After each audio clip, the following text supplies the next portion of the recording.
Olá, meus amigos, boa noite. Sejam todos bem-vindos ao Reconexão Deus. É uma grande alegria estarmos aqui novamente reunidos para conversarmos sobre o Evangelho de Jesus e os ensinamentos que a belíssima doutrina espírita nos traz. Agradeço a você que nos acompanha pelo chat da TV Nova Luz, da Rede Amigo Espírita, aos companheiros da Irmandade Espírita José da Luz, a web rádio Semente de Amor, a revista Doutrina, a Rádio Portal da Luz, aos nossos queridos Anjos Azuis, que nos dão suporte no chat, e o nosso querido amigo Cassiano Ferreira, que está nos dando suporte na parte técnica. Vamos verificar se já temos alguém aqui no chat. Nós estamos com a Seara de Luz Bilac, que nos acompanha, nos retransmite, orações diárias, a Web Rádio Fraternidade, a Rede Amiga Espírita, né, a Rádio Portal da Luz, nosso querido Daniel Cardoso, Rosângela Reis e Vera Borges. Sejam bem-vindos, meus irmãos, façam suas perguntas, deixem seus comentários. Vamos aproveitar que o tema dessa noite é bem especial, fixação mental. Mas antes, vamos orar. Vamos nos conectar a Deus e prepararmos o ambiente de nosso lar, onde quer que estejamos, para que assim possamos beber desse manancial que a doutrina espírita nos traz e aproveitar a nossa reencarnação.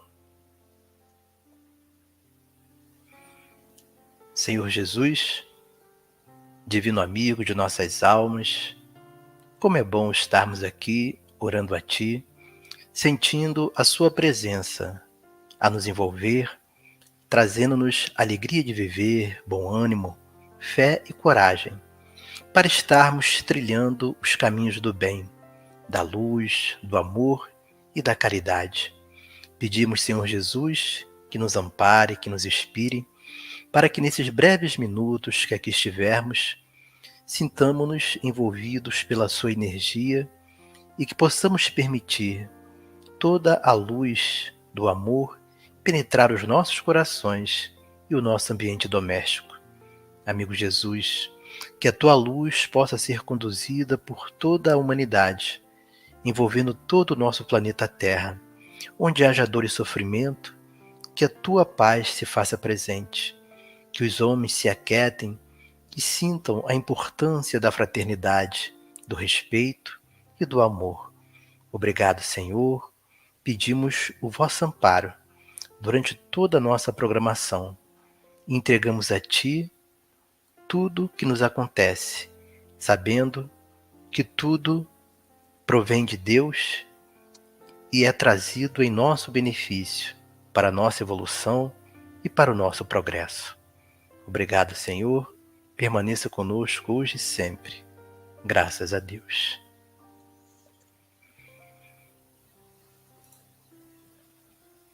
Muito bom nós orarmos, mantermos essa sintonia com o plano espiritual superior, com Deus, com nosso amigo e mestre Jesus.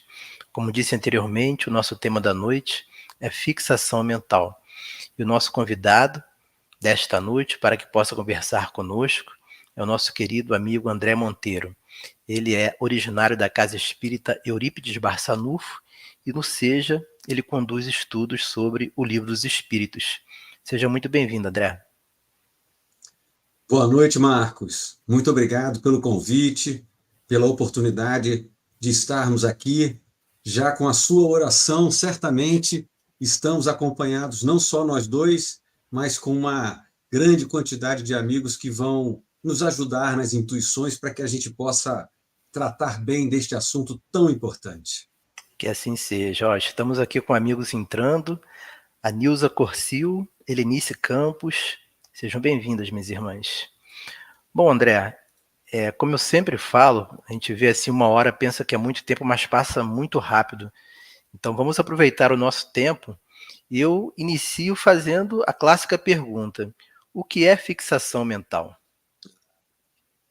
Essa pergunta, Marcos, é algo que a gente deveria estar tratando nas casas espíritas com um pouquinho mais de frequência, com um pouquinho mais de cuidado. A fixação mental, ela acontece no espírito, seja ele encarnado, seja desencarnado, quando em determinada ocorrência da sua jornada evolutiva, ele enfrenta alguma situação extremamente marcante na sua vida. Geralmente são grandes dores, geralmente são grandes sensações de remorso ou de vingança, sentimentos, normalmente sentimentos mais inferiores. Pois bem, o que acontece com o espírito? Ele entra numa espécie de looping mental. A mente dele, a mente do espírito, o seu pensamento fica como que acrisolado. E geralmente ele fica associado a elementos locais, espaciais, ao tempo, muito frequentemente a tempo, e a pessoas e a acontecimentos. Então, tempo, local, pessoas e acontecimentos. Pois bem, quando esta situação é extremamente marcante e ele não consegue avançar, sair daquela ideia fixa, por incrível que pareça, Marcos, é como se o tempo, de alguma forma, não passasse por ele. Então, a gente vai encontrar relatos em alguns livros, eu vou trazer aqui alguns livros para a nossa conversa, nós vamos encontrar relatos de espíritos que estão há mais de 1000 anos numa determinada fixação mental. André Luiz, no livro Nos Domínios da Mediunidade, chega a comentar, tem um capítulo específico sobre fixação mental, mas bem antes, lá no início, ele conta um caso de um determinado espírito que estava, inclusive, falando um dialeto extinto da antiga Toscana, lá na região da Itália. Ele, então, passou por uma dor tão grande, ele acabou causando a morte da pessoa que ele amava por estrangulamento, fruto de que ele teria participado de uma guerra, conseguido recursos para agradá-la, e ela não o aceitou, e ele, então, entrou em desespero, causando a morte dela. Então, ele ficou praticamente parado mais de 1000 anos.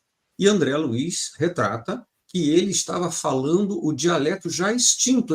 André Luiz não entende o que ele fala. Então, vejam como que a fixação mental ela pode acontecer em situações muito graves. Mas também, Marcos, há as situações de fixação mental das coisas do dia a dia. Como é que você imagina que poderiam acontecer essas fixações mentais? Bom, se bem que o entrevistador é você, eu faço as respostas, você faz as perguntas. Tem várias formas, né? Por exemplo, o próprio dinheiro, o poder, né? Coisas do nosso dia a dia, que se nós não tomarmos cuidado, a gente é levado, né, por esse redemoinho, e quando nós observamos, nós já estamos com ideias fixas que nos prejudicam. E eu vou aproveitar essa sua pausa, né, que você me perguntou. Nós observamos que as ideias fixas, elas nos causam muito mal. Mas, ao mesmo tempo, nós somos espíritos de terceira ordem, nós somos ainda imperfeitos. E nós estamos reencarnados no mundo de provas e expiações e estamos inerentes a essas injunções que o próprio dia a dia ele nos remete, nos coloca. E aí vem a pergunta: como que nós podemos prevenir, né, para não cultivarmos em nós essas ideias fixas? Essa pergunta é fundamental. Até porque, né, Marcos, a gente não pode fazer um programa, falar de coisas graves como fixação mental, não mostrar o caminho da prevenção e também não tratar de como resolver a questão. Então, até o final do programa, nós temos que alcançar esses objetivos, né, Marcos? Isso, com certeza. Então, vamos lá.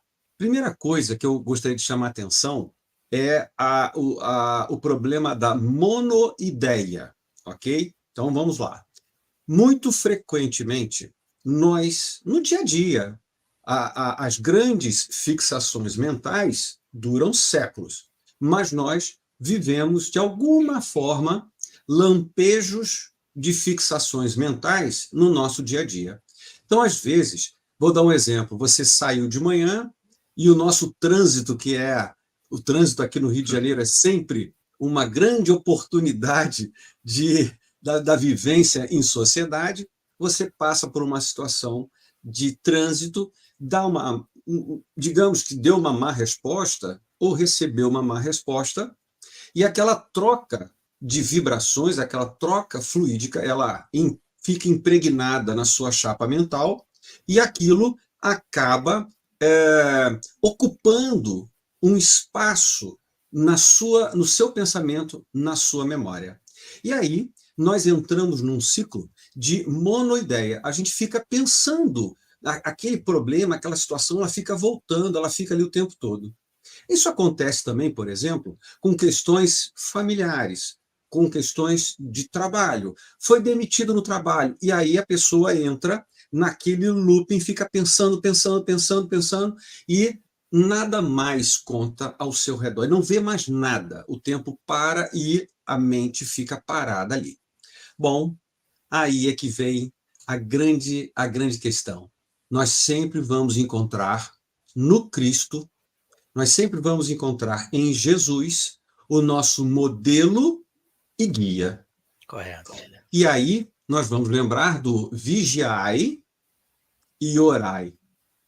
Então, de certa forma, Marcos, a gente precisa criar um alerta da nossa mente para que a gente consiga ver a gente meio que de fora. Olhar o André e dizer, ali está o André. E a nossa mente dizer, olha, o André está numa ideia fixa. Ele não sai dessa ideia. Então eu preciso vigiar o André. Eu preciso ver como que o André está pensando com frequência. Na hora que nós identificamos que eu estou com uma ideia fixa, eu preciso sair dela. Se eu conseguir sair dela pelo controle das minhas emoções e do meu pensamento, muito que bem. Se eu não conseguir, tem alguns recursos poderosos. O primeiro deles é uma leitura. Então, a gente recomenda, antigamente dizia, ande com um pequeno livro. A literatura espírita ela é extremamente diversificada. Ande com um pequeno livro no carro, na bolsa. Hoje em dia a gente coloca pequenos e grandes livros no celular. Exatamente. Na hora que eu percebi que eu estou com uma ideia fixa e não estou conseguindo sair dela, eu vou para o livro. E aí eu vou tentar ler com a maior concentração possível, para que isso mude a minha faixa vibratória, o meu pensamento e a minha projeção mental. Nessa hora, é a hora de pedir ajuda, é a hora de orar.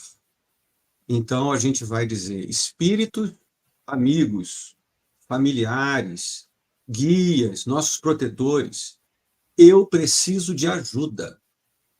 Estou lendo aqui, estou com uma ideia fixa, estou lendo, e eu preciso que vocês me ajudem a fazer com que o meu sentimento fique mais tranquilo.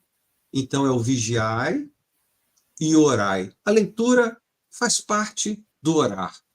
Então, a oração, o pedido de socorro, de ajuda, é um excelente, e o mais eficiente recurso que vem de fora para nos ajudar a gente mudar essa questão da monoideia e de uma fixação mental que, porventura, esteja iniciando.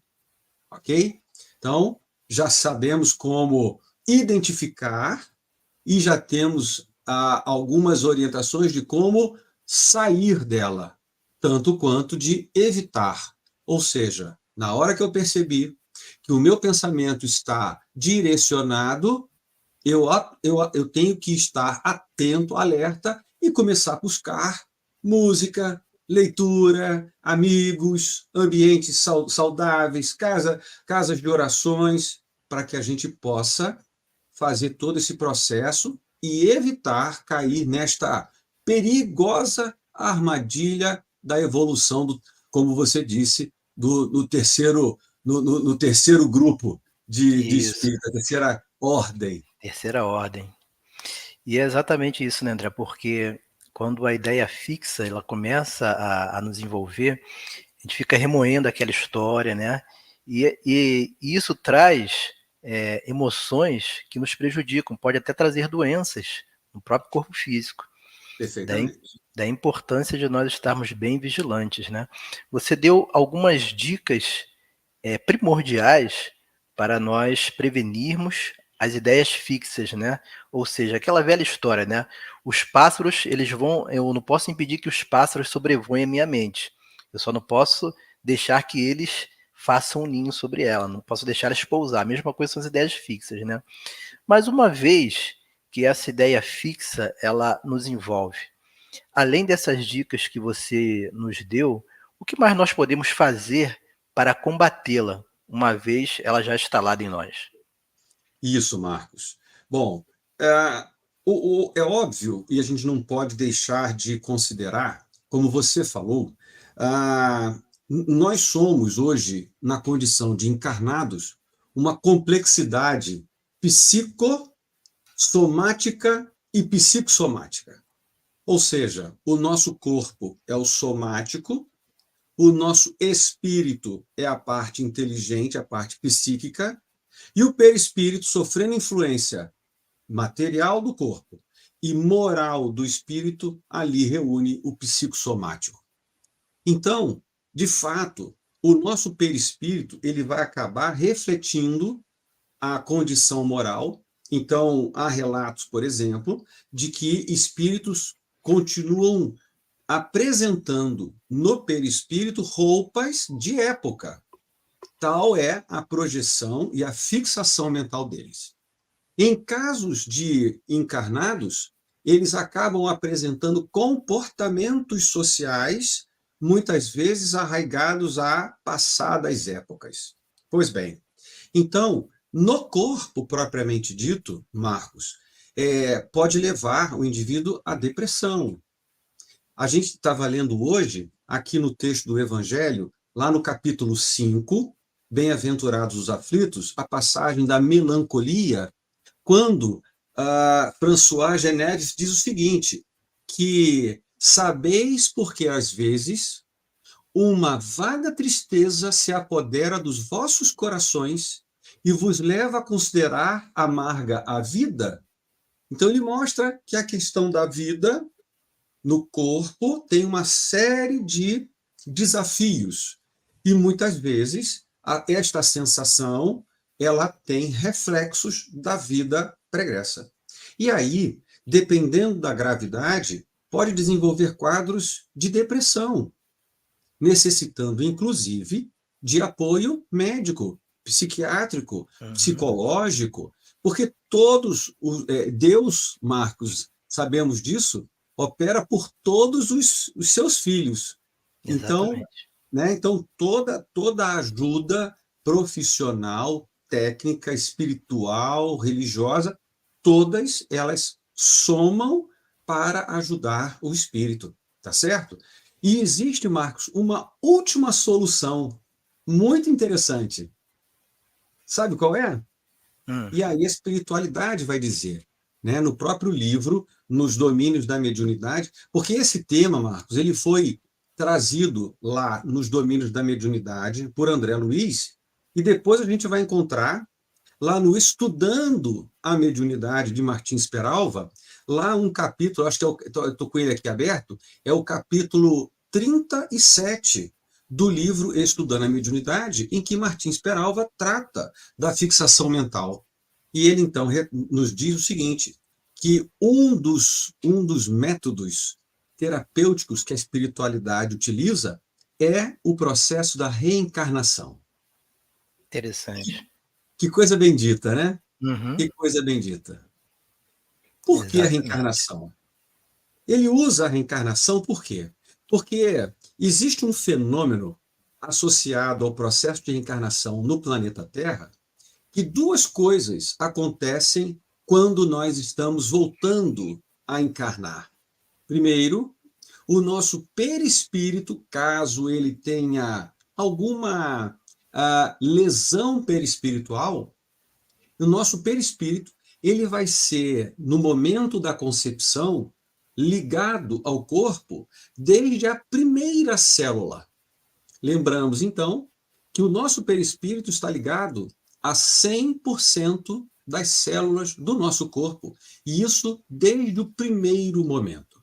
Pois bem, e com isso, então, o perispírito passa por uma espécie de reorganização de um perispírito guardando grandes lesões, ele vai reduzindo para uma célula, se liga a um novo corpo, e ele rege a formação do corpo, para que toda essa estrutura dê a ele uma nova conformação. E o espírito, propriamente dito, Marcos, ele entra num processo de perda da memória. Então, a encarnação, para esse espírito, serve como um descanso, Marcos. Olha que coisa incrível. É uma terapia mesmo, né? Viver é uma terapia para o espírito, porque ele vai precisar esquecer o que passou. Durante o período de vigília, enquanto ele está acordado, ele tem algumas lembranças, alguns lampejos ali, algumas memórias, mas, de fato, ele está superando. Porque, vejam só, se o espírito pode passar mais de 1000 anos numa fixação mental, não é o tempo que resolve. Sabe aquela fala? Ah, o tempo cura tudo. Não cura. O tempo não cura tudo. O tempo em si não cura. O que cura, aí é que vem uma parte interessante, é a sucessão e a reposição de memórias positivas, dando nova maturidade ao espírito, para que ele, um pouco mais evoluído, possa olhar para trás e reavaliar, ressignificar aquilo que ele viveu. Então é necessário que o espírito viva coisas felizes, viva coisas novas, aprenda tudo o que tiver ao seu alcance. Porque todo aprendizado, Marcos, vai funcionar como uma nova bagagem para ele, então, poder reavaliar o que ele vivenciou. E aí, ele talvez olhe, depois de novas experiências como filho, como pai, como profissional, ele olhe para trás e diga: nossa, aquilo lá realmente era uma coisa que ficou no passado. E aí ele vai para frente. Então, viver, muitas vezes, é a última terapia que a espiritualidade lança mão para avançar, dar condições do espírito de ele avançar. Bacana, né? Exatamente, muito bom. E você falando me fez lembrar, né, de uma frase que muitas pessoas dizem, que quando vier um pensamento ruim, uma técnica que nós podemos utilizar é trocá-lo por um pensamento bom, né? E esse exercício vai nos disciplinando nessa situação de nós evitarmos essas ideias fixas. Você falou de André Luiz, eu me lembrei de uma passagem dele, não me recordo agora o livro, né, que ele, numa dessas viagens dele, junto com os mentores amigos, ele é levado ao avô dele, né, que estava lá juntando lama, pensando que era dinheiro, porque ele estava com a ideia fixa no dinheiro. É bem interessante isso. É isso mesmo. E outra coisa que eu estava refletindo aqui, André, nós temos assim, Deus nos dá uma possibilidade muito grande e que na maioria das vezes nós esquecemos, né? Nós temos um anjo guardião que Deus nos dá desde a nossa criação para zelar, para nos proteger, para nos inspirar, e a gente esquece de pedir ajuda a ele, esquece de orar a ele, né? Porque ele está sempre ao nosso lado, ele é o nosso tutor, né? Ele está sempre com a gente. Vou, vou, Exatamente. vou voltando aqui, Marcos, na questão aqui da fixação mental. O Martins Peralva, penso eu que assim, muito felizmente faz um comentário dizendo o seguinte: nós temos casos de obsessões, então a questão da fixação mental também tem o seu reflexo no ambiente mediúnico, ok? Então vamos imaginar que um determinado espírito com fixação mental, tendo encarnado, mas ainda em estado de conflito, procure uma casa espírita. Como acolher esse espírito, essa pessoa? Então, ele comenta o seguinte, que no caso nós temos a obsessão de encarnado para desencarnado, desencarnado para encarnado. Ou seja, essa combinação de dois, né, acontece de vários formatos. Uhum. E aí ele lança um conceito de auto-obsessão. Ou seja, eventualmente, o espírito ele tem um estado de desequilíbrio tamanho que ele vai, quando ele está aqui tranquilo, quando ele lembra, ele acaba assumindo comportamentos lá do passado. E aquilo, não existe nenhum espírito propriamente atuando sobre ele. É ele obsediando a si próprio. E aí me faz ressaltar de que a nossa mente pode ser a nossa grande amiga, também pode ser uma grande vilã com relação à nossa jornada. Então, por isso que esse estado de vigiar é muito importante para a gente poder ter esse autoconhecimento e essa autorreforma. Mas aí, o que me chama a atenção? Pode, em casos de reuniões mediúnicas, o Martins Peralva e o próprio André Luiz diz o seguinte, que muito amor, muito envolvimento, muita paciência é necessária para amparar um espírito nessas condições. Porque ele está em sofrimento e ele não consegue sair. Então, de fato, aqueles que estão à volta necessitam de muita vibração para envolver esse nosso irmão. E para nós que estamos encarnados, Marcos, eu tenho uma passagem de Pedro que para mim é algo que talvez... A gente vai ficando assim com esses cabelos brancos, né? Eu também tô. A gente vai ficando com esses cabelos brancos e a gente vai lembrar de Pedro quando diz o seguinte, a caridade, o amor, cobre uma multidão de pecados.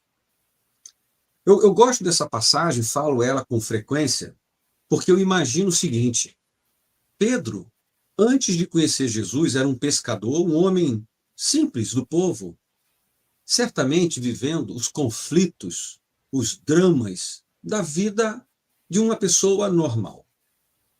Em determinado momento, chega Jesus e diz, você agora vai ser pescador de homens. E ele então passa um período com Jesus, 3 anos. Quando Jesus desencarna, Pedro então inicia o seu apostolado. E ele então começa a trabalhar incansavelmente na seara do Cristo. Então lá na frente, ele deve ter olhado para trás e ter analisado a vida. Antes de Jesus, eu cometi uma série de equívocos. Vi o modelo, eu vi o caminho, eu vi a vida. E comecei a trabalhar. E hoje, olhando os trabalhos que eu realizei, tenho a impressão de que eles equilibram os meus equívocos de antes de conhecer o Cristo. Ele deve ter pensado, olha, eu entendo a minha singeleza, mas eu entendo também, consigo avaliar que o bem e a caridade que eu produzi, nossa, dá ao meu coração um certo alívio, uma tranquilidade frente aos erros e equívocos do passado. A caridade que eu fiz depois do Cristo cobre uma multidão de pecados que eu fiz antes do Cristo. Então, outra terapêutica fundamental em todos os aspectos da vida humana, mas sobretudo na fixação mental, é envolver cada indivíduo no trabalho do bem. Porque não só pelo bem que faça ao próximo, mas pelo novo entendimento que venha a ter da condição humana, vendo, por exemplo, que pessoas talvez tenham passado por situações mais graves do que a nossa e tenha resignação, a fé e a esperança. Enquanto às vezes nós, por coisa menor, nos desesperamos, reclamamos de que Deus nos abandonou, de que ninguém mais lembra de mim. Então a gente precisa mudar esse foco e esta autocomiseração e passar a uma atitude da vontade, uma atitude ativa na busca do esclarecimento. Este novo cenário, este novo conhecimento, ele é fundamental, porque nós vamos revisitar a nós mesmos. Marcos, não tem o velhinho, né, o Deus antropomórfico, o velhinho de barba branca que vai dizer: filho, o que que você fez? Não vai ter. O nosso Pai é extremamente misericordioso e Ele sempre nos oferece o caminho do amor e do trabalho no bem para a nossa redenção diante de nós mesmos, né? Porque as suas leis estão aí desde sempre, nós estamos inseridos nela e, na verdade, somos nós que nos punimos. Então, Deus oferece o trabalho no bem como um caminho da nossa redenção. E o bem, ele vai sempre fazer o bem em qualquer situação. Eu me recordei de André Luiz, que ainda quando estava encarnado, exercendo a medicina, a muito contragosto, ele atendia algumas pessoas, né, que a secretária dele forçava gratuitamente. E uma dessas pessoas, uma dessas senhoras que ele sempre atendia, depois que ele desencarnou, ela continuou orando muito por ele, né, até mesmo depois que ela veio desencarnar, e essa oração dela ajudou ele bastante na espiritualidade. Muito embora ele não tenha feito o bem pelo simples fato de fazer o bem, ele era forçado. Mas a gente vê que até o bem sendo forçado, ele nos ajuda, porque a pessoa que recebe esse bem, ela se torna grata e a gratidão dela retorna para nós em forma de vibrações que nos auxiliam naqueles momentos que a gente mais precisa.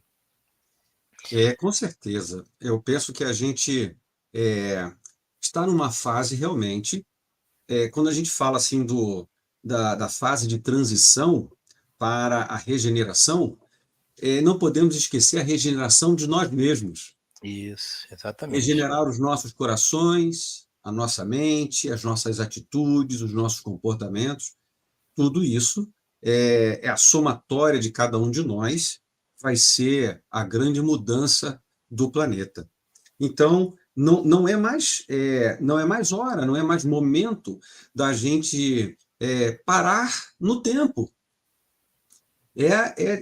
Não é fácil, a gente sabe que há momentos graves que causam e sensibilizam inúmeras questões de valores da nossa alma, que nós temos que buscar os recursos para ir adiante. E aí, Marcos, tem um detalhe aqui que a gente não pode deixar de falar. Um dos elementos que mais causa a questão da fixação mental é o remorso, o arrependimento e o pior deles, o sentimento de vingança. Uhum. Então, a vingança, se ainda guarda no nosso coração alguma alguma sentimento desse de vingança, o quanto antes nós nos libertamos dele, mais facilmente a gente vai à frente. Quando a gente passa, porque a vingança ela é muito antes do perdão, é ainda querer fazer o mal, tá certo? Diante de um fato. Parar, eliminar o sentimento de vingança é importantíssimo para não ter a fixação naquele fato. Em seguida, o perdão, porque o perdão liberta aquele que precisa perdoar. Exatamente. Tira um peso, né? Exatamente. E o próprio Cristo, né, nos recomendou bastante o perdão, o amor, porque ele sabia que era uma medida salutar e terapêutica para que nós pudéssemos encontrar a nossa felicidade, né? Nesse caminho que ele já tinha trilhado e que ele veio nos mostrar. Mas, André, a fixação mental é um processo obsessivo ou anímico? Boa pergunta. Ele classicamente, ele é anímico, ele é da alma. tá certo? Ele está associado à alma em si própria. Porém, é, espíritos outros, isso aqui é muito importante, podem disparar os gatilhos, os interruptores, e fazer com que o nosso pensamento entre de volta no looping. Não necessariamente este pensamento em looping é uma magnetização de um espírito outro, o que caracterizaria uma obsessão, a intervenção de um espírito sobre outro. Não. Este caso é da própria alma. A própria alma ela está gerando os elementos emocionais, racionais, dentro daquela lógica ainda imperfeita, para que o próprio espírito continue a alimentar, retroalimentar e voltar com relação a um determinado ponto. Tá certo? Então, é necessário que a gente tenha o comportamento de ajuda para orientar. E aí a sua pergunta ela tem um viés importante, Marcos, que é o seguinte: tanto no atendimento fraterno nas casas espíritas, quanto nas próprias reuniões mediúnicas, raramente somos capazes de identificar que estamos numa situação de fixação mental. Daí vem que a terapêutica ela é, nos casos de apoio a alguém, muito semelhante às questões de obsessão. Então, vamos voltar às questões da prece, do passe, que são as terapêuticas, né, da casa espírita, a reposição fluídica por meio da água fluidificada, o envolvimento em estudos de alto padrão, o envolvimento com atividades religiosas, palestras e eventos. Eu diria que a questão mediúnica, neste caso, vale a pena deixá-la um pouquinho de lado, porque, de fato, a sensibilidade ainda está muito fácil de ser desgovernada, e a questão do tratamento espiritual, com passes nas casas espíritas, ou seja, o movimento espírita, de uma forma geral, tem sido orientado pela espiritualidade superior para disponibilizar os mecanismos, os recursos necessários para atender a todas as pessoas que chegam à casa espírita, inclusive nas questões da fixação mental, por meio de um esclarecimento e do fornecimento de valores cristãos capazes de fortalecer essa alma em favor dela mesma contra o seu próprio pensamento.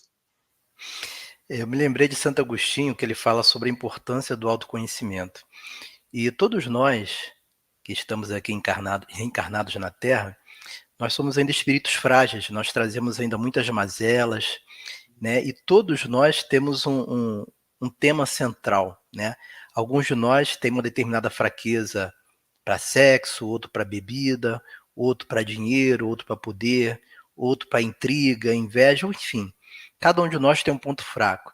Então, assim, o autoconhecimento, ele vai nos auxiliar a nós identificarmos, né, esse nosso tema central, aquele nosso ponto fraco, nosso calcanhar de Aquiles, porque é justamente por aí que as ideias fixas, elas podem entrar e nos prejudicar. Você concorda comigo, André?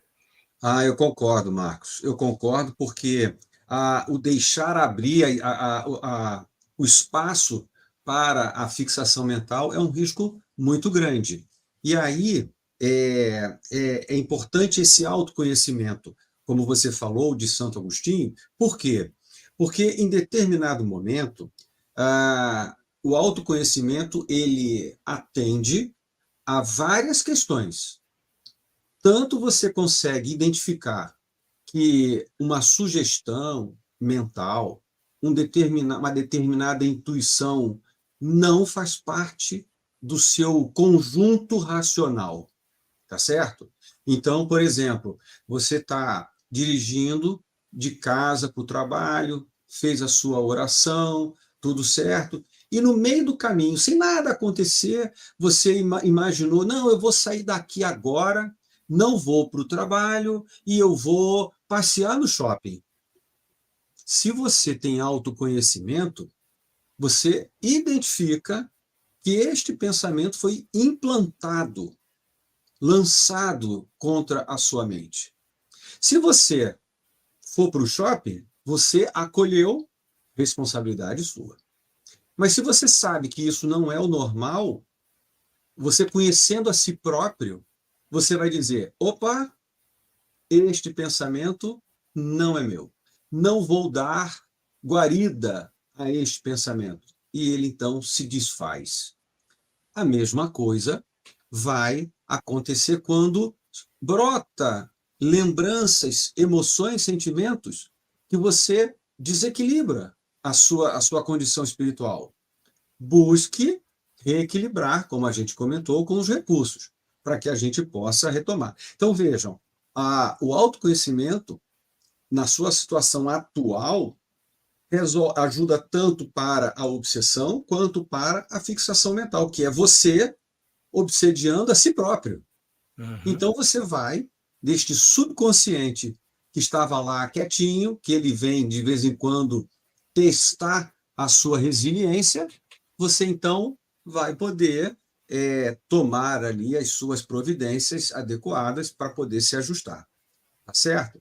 Então, assim, a gente está diante dessa situação, mas vamos lembrar que o que para nós pode ser, vamos dizer assim, um pouco mais novo, recente, a espiritualidade lida com isso desde a formação desde a criação do homem na Terra, que o espírito vem guardando e marcando e fixando na sua mente determinados elementos. E aí, Marcos, tem a questão também, uma coisa que eu acho que vale a pena a gente colocar aqui para quem está conversando com a gente, é que muitas pessoas têm mais tendência psíquica à fixação mental. Outras são aquelas pessoas brandas, pacíficas, resignadas, que uma determinada situação dura tão pouco na sua memória e ele então vai à frente. Já aquele que hipervaloriza, às vezes, as pequenas coisas, às vezes eu brinco assim: olha, se as coisas pequenas a gente dá muita atenção, quando chegarem os problemas grandes, não sabemos o que vai ser feito. Então já vai treinando com as coisas pequenas. Outro dia, vendo aqui um dessas seriados de televisão, o personagem dizendo para o outro: sabe qual é o animal mais feliz da natureza? Aí ele falou: é o peixe dourado, porque a memória dele só guarda 10 segundos. Às vezes a gente precisa ser peixe dourado. É, Esquece, vai para frente. Não coloca coisa que não precisa na sua bagagem. Nós precisamos chegar na espiritualidade com uma bagagem leve. Espírito de luz só tem luz.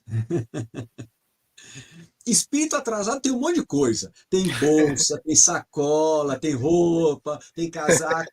Espírito de luz só tem luz. Bom, André, nós estamos aqui com Adelaide Neta, Marta, Penha Rodrigues, Zenilda Ângela, Sônia Soares, Maria Terezinha, Maria do Carmo, Elizabeth Oliveira, Rosângela Reis, Maria Joana, Teliana Pena, Solon Soares. Sejam todos bem-vindos, meus irmãos. Tem uma pergunta aqui que eu queria te fazer, André. Nós estamos no Setembro Amarelo, né, o mês da valorização da vida. E eu te pergunto, a fixação mental ela pode levar a pessoa a cometer o suicídio? Marcos, pode. Pode, porque André Luiz, eu vejo que você gosta de André Luiz, e eu também. Meu nome é André Luiz, mas aconteceu um episódio, foi que na hora que foram me registrar, Eu acho que o escrivão olhou para o meu pai e falou assim: igual não. Aí botou com S, não botou com Z. Entendeu? André Luiz é com S. E eu não tenho coragem de botar André Luiz, então eu sou o André Monteiro, o que para mim é maravilhoso. Mas a gente vai ver André Luiz em várias situações, mostrando que há uma correlação das questões da mente com a obsessão, uma vez que isso aqui é muito importante, que é uma atitude mental. Então, André Luiz descreve que o espírito que melhor explicou para ele processos obsessivos era um obsessor. E um obsessor de grande inteligência. E ele dizia o seguinte, que ele se aproximava da sua vítima e durante meses estudava cuidadosamente ela. Verificava o que ela gostava, em termos materiais e em termos psicológicos. Um elogio, um agrado. E ali ele ia, olha, você realmente é uma pessoa muito inteligente. Nossa, você fala bem. Poxa, você é uma pessoa caridosa. Você é uma pessoa caridosa. E aí a linguagem do obsessor passa a ficar familiar ao obsediado. Em determinado momento, ele vai dizer: nossa, você é muito caridoso, mas você vai fazer caridade para tal pessoa? E aí, na mesma fala, na mesma frequência, ele começa a embutir uma nova ideia. E o detalhe, faz de tudo para ficar no campo da fascinação, nunca chegando no campo da subjugação. Porque quando o espírito entra, o encarnado entra na obsessão de subjugação, ele apresenta comportamentos ridículos. E aí, quem está ao redor identifica e inicia a terapêutica. Já na obsessão, não. Ele mantém ali o controle. E aí, Marcos, dependendo da gravidade da fixação mental, ela faz com que, além de ele alimentar em si o sentimento da vingança, ele pode querer colocar em prática a ação da vingança. E aí ficar ali, ó, minando as forças, o pensamento do outro espírito encarnado e começa a fazer sugestões do tipo: é melhor você parar com tudo isso. O que você está fazendo não está te dando resultado. As pessoas estão aproveitando. Tudo isso são falas clássicas. Uhum. As pessoas só se aproveitam de você. Você é que carrega todo mundo nas costas. E, olha, é melhor interromper esse negócio. Ó, essa situação não vai te levar a lugar nenhum. Para que isso? Ele não vai dizer, ó, eu sou o espírito lá do passado que vim aqui me vingar. Não vai dizer isso. Ele não vai fazer nenhum confronto psicológico. Ele vai fazer uma minagem de tal maneira que vai enfraquecendo. E dependendo se a pessoa do outro lado, como você falou, tem pouco autoconhecimento e vai dando espaço e vai absorvendo estas emanações de pensamentos fluídicos, logo, logo ela está dominada, podendo levar, inclusive, ao caso extremo, doloroso, que a gente sabe que se a grande expectativa do suicida é parar com a dor. Só que ele sai da dor e entra no sofrimento. Exatamente. Temos aqui uma participação do Solon Soares, às 21h45. Coloca para a gente, Cassiano, por favor. Ele pergunta: há espíritos que reencarnam com processos expiatórios e que não conseguem sequer perdoar-se e se odeiam. Como chegará à razão nesses casos? Não se perdoam a eles mesmos, deve ser, né? Muito menos ao próximo. Sensacional, que pergunta. Muito obrigado, Solon. Essa pergunta, essa questão é interessante. O auto-perdão faz parte, como o Marcos falou, dessa trajetória do autoconhecimento. A questão do trajetória expiatória, Solon, todos nós estamos no planeta de expiações e provas. Só lembrando, expiação é algo que reflete a nós mesmos e provas são divinas, trazidas por Deus, oportunidades sagradas para a gente mostrar o aprendizado realizado. Então, apesar de que na prática não faz muita distinção, porque toda expiação é uma prova. Nem toda prova é uma expiação. Então, a distinção é só essa, que a gente só vai entender e ver isso num campo, num amplo, num plano maior.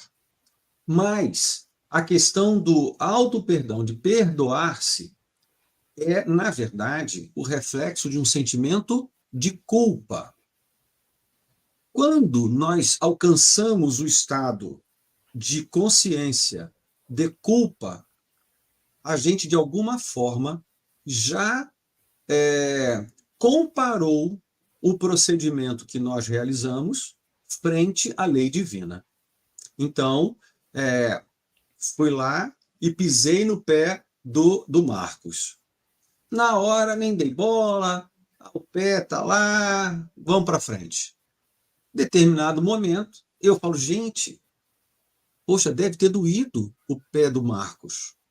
Eu estou com arrependimento, eu estou com remorso e entro no processo de reparação e expiação, que é, como diz lá no Código Penal da Vida Futura, as 3 etapas para a gente resolver o nosso passado. Então vejam que, de fato, nesta trajetória vai surgir o sentimento de culpa. O problema é quando nós paramos no sentimento de culpa e não avançamos nas etapas subsequentes. A gente entra num um elemento extremamente poderoso para criar fixação mental, para criar o looping do pensamento. Então, quando a gente observar que esta culpa ela mais causa dor do que propiciar que a gente busque a solução, a gente está mais perto da fixação mental do que da reparação. Então, quando tivermos um sentimento de culpa, é um indicador, mas não é um ponto a se ficar parado. Ele é um indicador, mas que exige que, na busca do autoconhecimento, a gente encontre um caminho que tire a gente da culpa. E só existe um: arrependimento, reparação e expiação. Feito isso, você vai dizer, poxa, realmente errei, não quero mais errar, e consegui ajustar tudo que eu tinha desajustado. Não tem mais necessidade de sentir culpa, até porque o nível de consciência para aquele que passou pelo arrependimento e a reparação é muito superior àquele que ainda ficou parado na culpa, chorando, choramingando e remoendo aquela culpa, uma culpa estática e não uma culpa dinâmica que propicia avanço. A vida tem uma frase que eu gosto muito, o amor divino, nós espíritos gravitamos no amor divino. Às vezes a gente tem a impressão de que nós estamos indo para Deus, quando na verdade, Marcos, Deus nos atrai. Isso. O amor de Deus é tamanho que ele está o tempo todo, pela lei do progresso, atraindo a gente na direção dele. Tanto que nós não podemos parar a marcha do progresso. Podemos atravancar. Somos bons em atravancar, mas parar, jamais. Então, a própria culpa fica ali. E aí, só eu sei que o nosso tempo já está corrido, só Uhum. lembrar que os espíritos não invadem o livre-arbítrio do espírito que quer ficar na fixação mental. Tanto que eles esperam 1000 anos, porque a decisão final de mudar o próprio quadro é também responsabilidade do nosso livre-arbítrio. Então, a decisão, Marcos, minhas palavras aqui eu diria finais, a decisão de ficar fixado ou de avançar é nossa, é livre-arbítrio. E Deus não nos invade. Deixa que a nossa própria consciência construa os elementos necessários para essa evolução. Exatamente. Chega uma hora que nós nos cansamos e aí vem a virada, né? Mas, André, eu sei que nós já em vários momentos comentamos aqui a respeito da identificação das ideias fixas, né? Mas, assim, você gostaria de falar mais um pouquinho sobre essa identificação, se realmente nós estamos cultivando essas ideias fixas? Isso. Então, com relação a cultivar essas ideias fixas, tem uma espécie de atitude mental. Eu tinha um amigo que ele falava assim: nós precisamos desenvolver atitude mental positiva. E ele explicava o que era isso. Era assim: poxa, amanhã eu vou no meu trabalho, eu vou ter que ter tal e tal atividade. Então eu já tenho essa programação. A gente ficar vivendo de antecipação, né? Tem uma coisa que eu digo assim, ó, é, é, depressão é excesso de passado, estresse é excesso de presente, ansiedade é excesso de futuro. O que está errado? É o passado, o presente e o futuro? Não, é o excesso. Exatamente. É o excesso. Então, nós temos que ter visão de futuro. Então, amanhã eu vou no meu trabalho, eu tenho lá uma determinada atividade. Então, amanhã, quando eu acordar, ao abrir os olhos, eu vou fazer uma prece. Quando eu botar o pé no chão, eu já vou agradecer a vida. Quando eu for sair do banheiro, eu já vou. Então, eu vou construir uma atitude mental positiva, construtiva, ao longo da jornada. Eventualmente, alguém vai chegar no meio do caminho para dar uma notícia ruim. A gente recebe, trata, mas continua com atitude mental positiva. E aí, o que eu digo muito, e falava isso muito para meus filhos, a vida é uma construção. E nós somos os construtores. Então não adianta a gente ficar esperando que tudo venha do alto. O que vem do alto é a inspiração, é a força, é a vibração, é a intuição, é o amparo, mas a realização está no nosso nível, está no nosso alcance. Então, quando você cria uma atitude mental positiva, mais facilmente você vai conseguir identificar interferências. Tendo o vigiário e o orário, o recurso está ao alcance. Aquela interferência foi suave, consigo manter o rumo? Consigo manter o rumo. A interferência foi muito grande? Vou recorrer ao remédio. Leitura, prece e retoma a jornada. Foi muito difícil? Marca, vai na casa espírita, faça a sua oração, tome o seu passe, água, fruta. Então vejam que nós temos todos os elementos. E em todo tempo, Marcos, mantendo a vibração mais alta, pedindo ajuda e facilitando o amparo da espiritualidade superior, mais facilmente a gente vai identificar e dar o tratamento adequado, não é esquecer, mas dar o tratamento adequado e não perder a jornada, não perder o passo adiante. Porque toda vez que a gente parar, quem está à nossa volta avança. Relativamente ficamos para trás. Uhum. Então, continue dando passos, pequenos que sejam. Continue perdoando um pouquinho. Perdoe, vai treinando o perdão pequeno para o perdão grande. Tem pessoas que dizem: quando chegar uma grande dor, aí eu vou dar mostras da minha elevação espiritual. Só que no dia a dia, com a gripe, com a dor, com a unha encravada, não tem equilíbrio. Não, o treinamento é com a unha encravada, é com a gripe, o treinamento é na paciência do dia a dia, que é o desafio, é a construção Exatamente. em família. Isso vai criando uma fortaleza psíquica, espiritual, para que você enfrente as grandes provas, tá certo? Então, é do pequeno, é do menor que a gente vai construir a grande obra. Como diz Emmanuel, não tem prédio que não comece com a primeira pedra. Exatamente.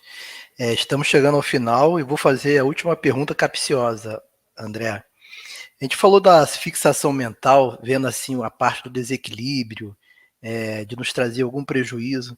Existe alguma fixação mental para o bem que nos auxilie? Bom, tecnicamente, Marcos, até que não é capciosa, fiquei até nervoso, suei. Tecnicamente, Marcos, a fixação mental ela tem essa essa conotação, ela tem essa estrutura negativa, como aqui a literatura ela nos apresenta, tá certo? Agora, é óbvio que, e isso aqui é um detalhe, a mente humana, ao longo da vida na Terra, por força dos desafios que nós tivemos que enfrentar para vencer, a mente humana ela é mais adaptada a guardar e a fixar o negativo do que a felicidade. Porque o negativo, você faz de tudo para evitar ele não retornar nele. Então você precisa estar alerta para não voltar nele. A felicidade, a gente, como o próprio Evangelho diz, que a gente tem lampejos de felicidade real. Mas, ao mesmo tempo, ela é tão poderosa que é capaz de, uma fração de segundo, fazer com que você tenha vontade de lutar uma vida inteira para experimentar uma nova fração de segundo. Ô Marcos, você sabe quanto tempo o Espírito Verdade conversava com o Kardec no período de um mês? 15 minutos. 15 minutos. 15 minutos. Ele tinha que estar ali preparado para aquele momento com o Espírito Verdade. Então é mais ou menos a mesma coisa. Então a gente vai não ter uma fixação mental. Por quê? Se você teve uma coisa boa e você está tendo uma fixação mental, você está transformando a coisa boa em ruim. Uhum. Ao invés daquela coisa boa te inspirar para que você busque mais outras coisas boas a mais, você está ficando com a cabeça parada. Ela, apesar de ter sido um momento gerador de alegria, quando ela te amarra, ela impede o seu avanço. Virou, então, virou uma nova fixação mental. Não é o momento, mas é a sua atitude. Uhum. Então, tem uma coisa que eu ouvi recentemente, até do Rossandro, que ele diz o seguinte, que o conceito de trauma mudou. O conceito de trauma, assim, fulano passou por um determinado acontecimento, está traumatizado. E olhou-se que outra pessoa passou por acontecimento semelhante e não ficou traumatizado. E aí redesenharam o trauma. O trauma é a postura assumida pelo indivíduo frente aos acontecimentos que ele vivenciou. Então, às vezes, uma coisa pequena, você cria um grande trauma, porque aquilo te refletiu daquela maneira. Já no campo de outras pessoas, aquela pessoa nem deu bola. E aí eu gosto, agora realmente, né, da frase do Chico. Chico tinha lá a frase, né, no quartinho dele: isso também vai passar. Então, o que é isso? Dizer isso vai passar. Não fique parado. Se for uma grande tristeza, ela vai passar. Se for uma felicidade, ela também vai passar. Nós estamos no planeta que é uma jornada. A felicidade não é deste mundo, mas ela existe e está em outro mundo. E nós estamos a caminho dele. Então, para que ficar se amarrando nesse mundo? Isso também vai passar. Muito bom, André. Chegamos ao final. Passou muito rápido. A gente poderia ficar conversando aqui mais umas 2 horas, né? Que não iria terminar o tema, mas temos aqui a nossa programação. Agradeço aqui aos nossos amigos do chat que estiveram nos acompanhando, vibrando por nós, participando com comentários, perguntas. E eu gostaria que você deixasse suas considerações finais, André.